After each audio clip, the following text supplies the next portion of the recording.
Latest जो chapter की है चैप्टर 18 देखते हैं। एक बहुत ही मुश्किल सवाल है। Under the provision of arbitration act 1940 state any 4 power of arbitrator. Arbitrator की लिस्ट दी हुई थी, वो पावर्स की एंड पे कोई सी 4 उन्होंने कह दिया कि आप लिखते हैं। जो 4 आपको ज़्यादा अच्छे तरीके से पता है लिख दिया, सीधे सीधे 4 नंबर। एक नंबर की एक, यस 4 लाइनें 4 नंबर, सीधे सीधे मुफ्त के पूरे नंबर। इसमें नंबर नहीं करते, इसमें राइटिंग मैटर ही नहीं करती, आपने किताब से उठा के एज इट इज छापना है। Under the provision of competition act list any 5 practices that prevent, restrict, reduce और distort competition in particular market through abuse of dominant position. अब अब्यूज ऑफ डोमिनेंट पोजीशन में इतनी सारी दी हुई थी, उन्होंने कहा कोई सी 5 बता दें। यानी जालिमों ने जहाँ जहाँ लिस्ट आई हुई है उसमें से पूछ डाला। अब ये ना एक अकड़ बकड़ बम्बे बो होता है कि एक चैप्टर 18 खोलेंगे तो उसमें 2 लॉ होंगे। हाँ, इन तीनों चैप्टर्स में 2 लॉज हैं, तो वो कंपटीशन से भी पूछ सकते हैं और वहाँ आर्बिट्रेशन से भी पूछ सकते हैं। फिर शायद एक फ़लसफ़ी आपको फेसबुक पे बैठ के बताएगा कि अगर पिछली दफ़ा कंपटीशन से आ गया तो इस दफ़ा आर्बिट्रेशन से आना है, इस दफ़ा आर्बिट्रेशन से आया है तो अगली दफ़ा कंपटीशन से आना है। ये चीज़ हमेशा वैलिड नहीं है। अभी उतना ट्रेंड डेवलप ही नहीं हुआ, 3 टोटल अटैम्प्ट्स हुई हैं। और दूसरा ये है कि ICAP कभी भी सरप्राइज़ देने की सलाहियत रखता है, तो ऐसा नहीं होगा कि वो इतना ज़्यादा सोचें कि नहीं जी हमें बड़ी शर्मिंदगी हो रही है कि लास्ट टाइम आर्बिट्रेशन नहीं पूछा तो इस दफ़ा उसे पूछ लिया जाए। दिस कैन हैपन कि वो दोनों को रिपीट कर दें। इवन दिस कैन हैपन कि वो एक चैप्टर से सवाल ही ना बनाए। तो कोई इस तरह का 100% ट्रेंड नहीं है। टिपिकली हमें क्या नज़र आ रहा है, ICAP एक सवाल बनाता है, उस एक सवाल में तीनों चैप्टर्स का एक एक पार्ट डाल देता है और ज़िंदगी आसान होती है। उस सवाल को देखते ही आपको पता लग जाता है रट्टे वाला सीधा सीधा सवाल है। ये पेपर के उन चंद स्टार्टिंग सवालों में से है जो बंदा जाते साथ ही कर रहा होता है कि यार ये 12, 13, 14 नंबर तो पक्के करूँ ना अपने। और बहुत होते हैं पेपर के स्टार्ट में ही आपको शुरू के 20 मिनट 15-20 मिनट में आपके हाथ में 12-13 नंबर आपने सिक्योर करके साइड पर डब्बे में डाल लिए होंगे, ये तो पक्के हो गए। कॉन्फिडेंस बड़ा बूस्ट होता है। तो 5 वो उस तरह की चीज़ें पूछ ली और यहाँ आर्बिट्रेशन से रिलेटेड चीज़ें उन्होंने पूछी हुई हैं। ठीक है जी, मज़ीद इसमें देखते हैं।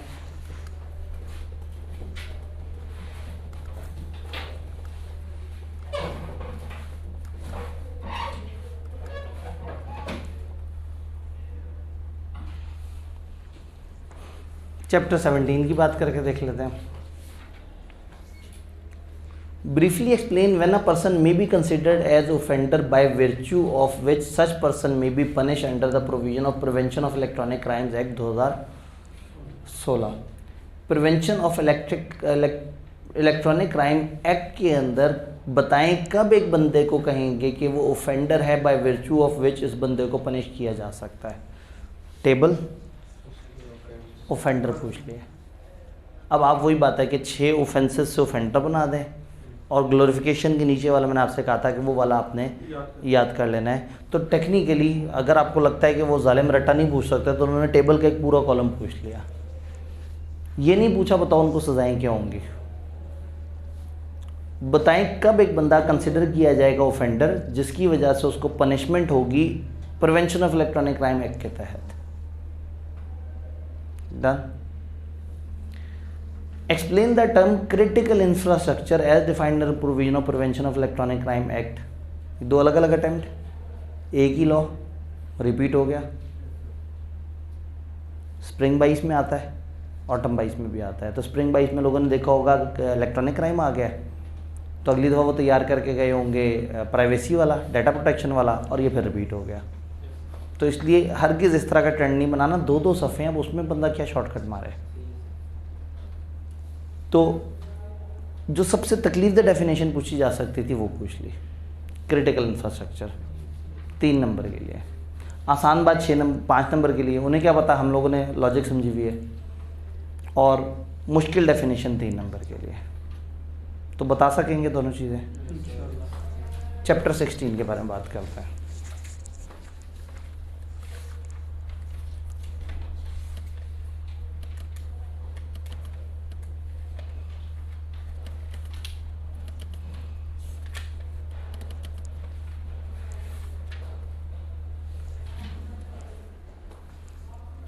Under the payment system and electronic fund transfer act, ये ICAP बहुत अच्छा है, लॉ का नाम ज़रूर बताता है, ताकि ऐसा ना हो कि आपको कोई भी डेफिनेशन पूछे और आप सोचते ही रह जाएंगे पता नहीं ये कहाँ से आई है। तो payment system electronic fund transfer act 2007 के तहत identify the operational arrangement required to be establish by operator of designated payment system.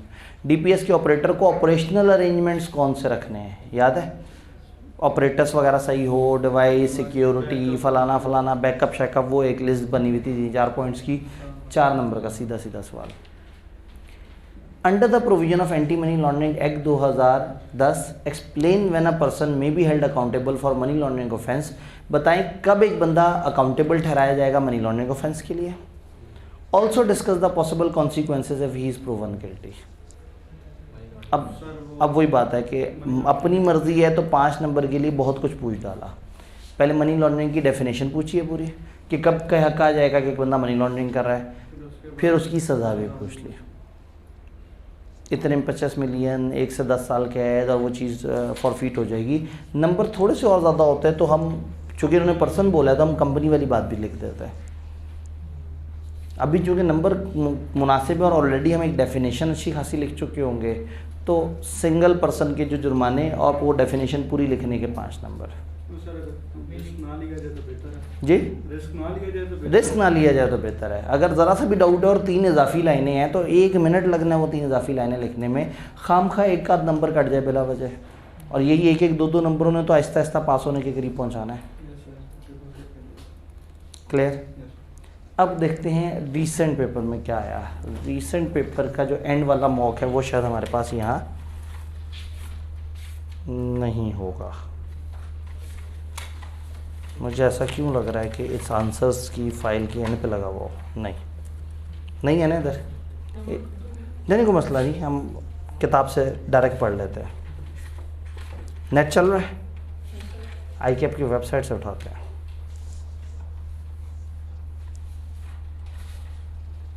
icap.org.book।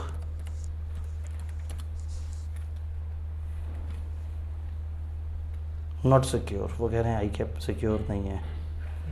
बहुत देर कर दी ये बताते बताते, अब तक हम जो है ना, मैं भी ऐसे जज्बाती हो गया जैसे इंटरनेट पता नहीं किस तूफ़ानी रफ्तार पे चल रहा होगा। इंटरनेट का नाम है SBI स्टाफ को तो ऐसे ही गरीब से इंटरनेट मिलना है। खैर मेरे पास भी यही होता है। पहले ऊपर लिंक दिए हुए होते थे, लेकिन अब वो उनमें मसला आता है तो हम नीचे से क्लिक करके जाएंगे स्टडी रिसोर्सेस।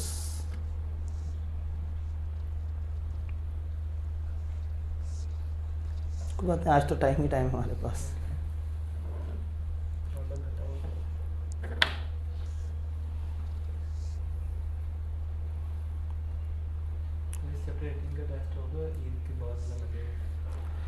मैं तो कह रहा हूँ ईद के बाद 3 चैप्टर का इकट्ठा टेस्ट कर लेते हैं, कितना मज़ा आएगा। कौन से 3? अभी भी पूछने वाली बात है। कौन मतलब ये सवाल कौन पूछता है? अभी हम कौन से 3 चैप्टर्स के मतलब आपने तो सारे जज्बात ही मेरे जो है ना उजाड़ के रख दिए। जिन 3 चैप्टर्स का बार बार जिक्र हो रहा है, जिनके पास पेपर्स की डिस्कशन हो रही है।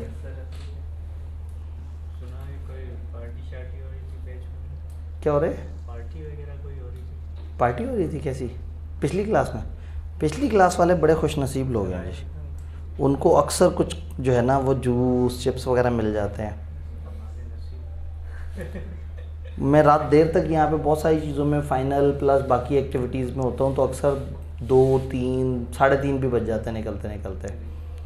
तो वो मेरी पहली क्लास होती है सुबह, तो उसमें एक गुमान ये होता है कि हो सकता है मैं लेट हो जाऊँ। तो फिर अपने आप को कंट्रोल रखने के लिए वहाँ पे ना हमने एक जुर्माना रखा हुआ है कि मैं अगर इतना लेट हो गया तो जूस आएगी, अगर उतना और लेट हो गया तो चिप्स भी ऐड हो जाएगा, उतना और लेट हो गया तो साथ एक हाफ़ रोल भी ऐड हो जाएगा। जुर्मानों के लेवल है, लेवल 1, लेवल 2, लेवल 3। तो वो जब उस तरह से लेट हो जाता हूँ तो फिर वो जुर्माने होते हैं। आपकी क्लास में लेट हो नहीं पाता, तो बाकी के जो 7 बैचेज़ हैं उनमें लेट नहीं हो पाता। वो पहले बैच जो है ना, तो चूँकि उनका लेक्चर थोड़ा ज़ाया हुआ होता है तो उसकी डैमेजेस के तौर पे जो है ना उनको, हाँ, वो स्पेसिफिक परफॉर्मेंस नहीं करवाते। वो कहते हैं हम डैमेजेस से हमारा काम चल जाएगा।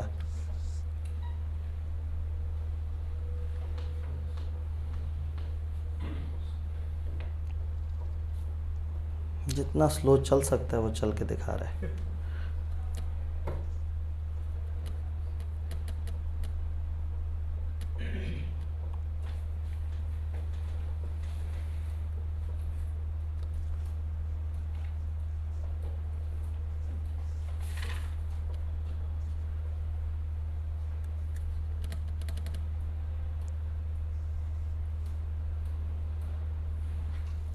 नहीं जी, इस दफ़ा मूड में बैठे थे, उन्होंने अपने हिसाब से चले। List any 4 circumstances under which State Bank of Pakistan may revoke the designation of designated payment system under provision of payment system and फलाना एक्ट। वो पॉइंट्स वहाँ पे दिए हुए हैं। उन्होंने कहा जी कोई सी 4 सिचुएशन बताएं जहाँ उनकी डेजिग्नेशन रिवोक हो सकती है। जिसने रट्टा मारा हुआ होगा फ़ौरन से उसके जहन में क्लिक होगा, वो लिखेगा और बात बन जाएगी। Under the provision of competition act 2010 explain product market and geographic market. Product geographic market मतलब जो उसमें सबसे फजूल बात हो सकती है पूछी जाने वाली, वो पूछ ली। तो ये नहीं सोचना कि क्या हल्का है क्या भारी है, जो भी है आपने याद कर लेना है। तो 2 डेफिनेशन प्रोडक्ट मार्केट की और जोग्राफिक मार्केट की, और फिर वो practices that are consider as deceptive marketing practices. अब मर्जी है ना आई कैप की, अब फेसबुक के रस्तू अपने हिसाब से प्लानिंग कर रहे होंगे। इन्होंने एक लॉ में से 8 नंबर का सवाल बना दिया, एक में से 4 नंबर का बना दिया, एक चैप्टर गायब कर दिया। तो कोई ट्रेंड नहीं, लेकिन ये ज़रूर पता है कि इन तीनों चैप्टर्स को ब्लॉक बना के देखना है। ये 3 चैप्टर से मिला के 10, 11, 12, 15 इतने नंबर के सवाल एक्सपेक्टेड है। सवाल इसी तरह से होता है। अब जब वेबसाइट खोली हुई है, अब आपने तो सवाल तोड़ तोड़ के पढ़े हैं, सिर्फ आपको एक दफ़ा दिखा दूं कि सवाल नॉर्मली किस तरह का दिखता है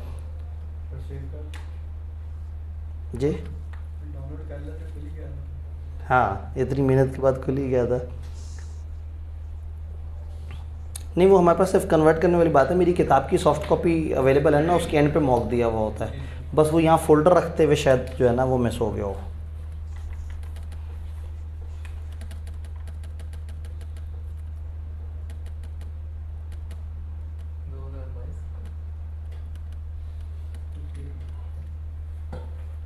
ये हमने ओपन किया है इससे पिछला पेपर जो हम देख रहे थे ना,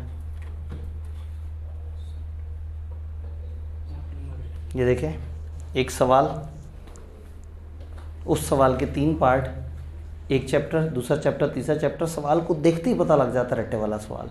ऊपर नीचे सिनेरियो बड़े बड़े सी चीज़ें चल रही होती हैं, दरमियान में अचानक से क्यूट सा सवाल आ जाता है, 2-2, 3-3 लाइनें लिखी हुई होती हैं, पता लग जाता है रट्टे वाला सवाल। 4 और 4 8 और 5 13।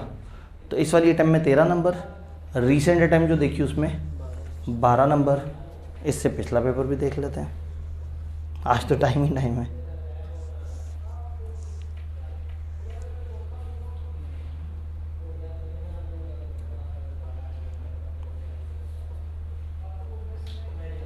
कोई बात नहीं, और स्लो चल लो, खैर है, पट्टी चली ऊपर।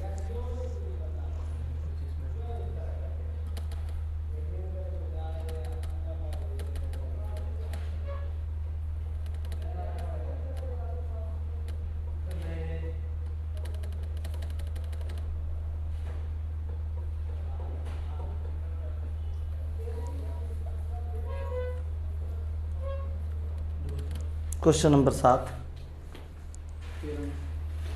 Under provision of anti money laundering this. देखें सवाल देखते साथ ही नज़र आ रहा है कितना खूबसूरत से ब्लॉक बने हुए हैं, सीधे सीधे रट्टे वाले। और इस दफ़ा 13 नंबर, रीसेंट पेपर में 12, पीछे 2 में 13। तो कम से कम आज तक जो पूछा उन्होंने 12 नंबर के लिए पूछा है। तो 12-13 नंबर के आसपास अगर इन 3 चैप्टर्स में सवाल आ रहे हैं, और इन 3 चैप्टर्स को याद करने से ये वाले सिक्योर हो जाते हैं जिसमें लॉजिकल। और मज़े की बात है कि हमने लॉजिक इस लेवल पे समझी हुई है कि अगर लॉजिकल सवाल आ जाए तो आई एम वेरी कॉन्फिडेंट कि आप लोगों को इंशाल्लाह मसला नहीं होगा। आप लोगों की बड़े अच्छे लेवल पे तैयारी हुई हुई है। इनको क्रैम भी कर सकते थे, लेकिन इनके ऊपर हमने भरपूर टाइम गुजारा है इसको समझने के लिए। तो इंशाल्लाह ताला हम ऑनवर्ड जो है वो अपना सबसे टेक्निकल चैप्टर जो है वो स्टार्ट कर रहे होंगे, चैप्टर 14 नेगोशिएबल। उसके साथ चैप्टर 15 कनेक्ट हो जाता है, आधे कॉन्सेप्ट उसके इस्तेमाल होंगे, कुछ में नए कॉन्सेप्ट है। और देन हमारे चैप्टर का सबसे आखिरी सिलेबस का आखिरी आइन आईने पाकिस्तान। जी, सबसे पहला चैप्टर सबसे आखिर पे, हमने किताब की तरतीब ही बदल डाली। आइन तो सबसे आखिर में ना, ताकि आप जब फ्री हो क्लासेस से तो आइन जो है वो आपके जहन में हो। तो इंशाल्लाह ताला ईद के बाद 2 हफ्ते के अंदर हम इन चीज़ों को कवर करेंगे, और फिर उसके बाद 2 हफ्ते जो है ना वो हम करेंगे तगड़ी वाली रिवीजन। 1.25 घंटे की क्लास, 10 से 11 दिन, सारा सिलेबस सुपर फास्ट फॉरवर्ड। उसमें हर अगले दिन टेस्ट हो रहा होगा, वो टेस्ट पूरे दिन के लिए एप्लीकेबल होगा। एक कमरा मुख्तस हुआ होगा, हर बंदा अपने अपने टाइम पे अपनी पसंद से अपनी तैयारी करके वहाँ जाए, टेस्ट दे के और वापस आ जाए। उसको 2 से 3 दिन में वो टेस्ट चेक होकर मिल रहा होगा। वो टेस्ट हफ्ते बाद नहीं मिलेगा, उसकी चेकिंग भी थोड़ी सी फास्ट होगी इंशाल्लाह। तो ये प्लान है। हाँ, टाइम के जो है ना वो बहुत सारे क्लैशेज़ हैं, मतलब रिवीजन क्लास में हमें ज़रा ज़्यादा टाइम चाहिए, और वो टाइम हमारे बहुत ज़्यादा इधर मॉर्निंग के टाइम में अच्छा खासा क्लैश कर जाता है। फिर आगे जो है वो सर अली इमरान साहब की का भी ये प्लान है कि वो टैक्स के बैचेस के स्टूडेंट्स को फास्ट ट्रैक के अंदर भी उनको रिवीजन का मौका देना है, जो शाम के वक्त है। तो मज़े की बात है कि मैं अगर सुबह रखूँ तो भी क्लैश हैं, दोपहर रखूँ तो भी क्लैश हैं, शाम रखूँ तो भी क्लैश हैं। तो मैं मज़ीद शाम, यानी मुझे लग रहा है सबसे सेफ़ टाइम है शाम 5 बजे का। शाम 5 बजे बेहतरीन सा आराम से ठंडे टाइम पे आए, और एक दफ़ा जो है ना वो हर दिन उसको, और अगेन उसको फिज़िकल स्टूडेंट्स हों या ऑनलाइन स्टूडेंट्स हों, सबको उसकी इलेक्ट्रॉनिक फॉर्म अवेलेबल कर दें। क्योंकि हम क्लास के ऑफिशियल टाइम से हट के कर रहे हैं तो कुछ लोगों को उसमें परेशानी हो सकती है। तो अभी तक जहन में प्लान ये हो सकता है थोड़ा बहुत आगे पीछे सर से डिस्कस करूँ, कोई ऐसा टाइम निकल आए जिसमें क्लैश कम हो, लेकिन मुझे लग रहा है कि नहीं निकल पाएगा। और सेफ़ यही है कि हम उस टाइम पे, ताकि हमारे पास कैप ना हो कोई। 5 बजे शुरू करें, टॉपिक ख़त्म होते होते 1.25 घंटे में नहीं हुआ तो कोई बात नहीं, हम 1.5 घंटा पढ़ लें, हम आगे जा सकें बगैर किसी फ़ियर के कि किसी और टीचर से टकरा गए, कोई और मसला हो गया। तो इंशाल्लाह ताला ना नेक्स्ट पूरा मंथ जो है ना बड़ा मज़ेदार है। एक तो सिलेबस एंड होगा और उसके बाद फिर रिवीजन होगी। तो आई कैप के एग्ज़ाम से महीने से भी ज़्यादा पहले आप बिल्कुल इंशाल्लाह ताला फ्री हो चुके होंगे। अगस्त पूरा आपके पास होगा, लिख के प्रैक्टिस करें, याद करें, और आप अगस्त से पहले पहले टेस्ट समेत फारिग हो चुके होंगे इंशाल्लाह ताला। मिलते हैं तो मैं जी फुल लेंथ मॉक होगा, वो होगा आई कैप के पेपर से ठीक 2 हफ्ते पहले। यानी यूँ समझें कि अगस्त में आप तैयारी कर रहे होंगे तो अगस्त का जो 3रा हफ्ता होगा या 4था हफ्ता होगा, वॉट एवर, जिस भी वीक में जो आई कैप के एग्ज़ाम से ठीक 2 हफ्ते पहले बन रहा होगा ना, सेम टाइम सेम डे, जिस वक्त आई कैप में होता है, जिस टाइम पे होता है, उस टाइम पे हम यहाँ पे मॉक इंशाल्लाह कंडक्ट कर रहे होंगे। तो प्लान ये है कि आपसे इतने टेस्ट लिए जाएँ, इतना तंग किया जाए कि आप तंग होके पास हो जाए। ठीक है जी, इंशाल्लाह ताला मिलते हैं। बहुत बहुत शुक्रिया, आज आप लोगों ने टाइम दिया और हम लोगों ने काफ़ी सारी डिस्कशंस कर ली। ठीक है।